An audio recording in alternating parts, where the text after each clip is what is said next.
Et bonjour chers passionnés de Feng Shui, aujourd'hui je vais vous faire un petit peu d'histoire géo. Je vais vous parler en Feng Shui des maîtres Feng Shui. Effectivement, le Feng Shui c'est un art taoïste qui a plus de 3000 ans, qui met en lien l'impact de l'environnement autour de votre maison, de votre appartement et aussi dans votre maison.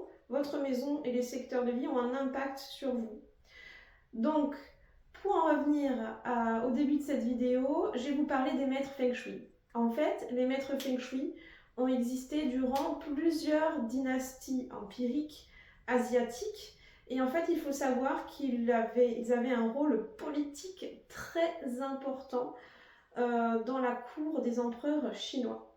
Et effectivement, c'est eux qui déterminaient l'emplacement, avant même les architectes, l'emplacement des palais, des sépultures et des villes. Sous la dynastie des Ming et des Qing, nous avons observé qu'ils avaient une place centrale puisque c'est eux qui ont déterminé les mausolées. Les mausolées royaux étaient construits selon les principes du Feng Shui. Seuls les maîtres officiels Feng Shui avaient ce savoir codé. Et seuls eux étaient autorisés à travailler avec l'empereur. On parle alors de Feng Shui impérial.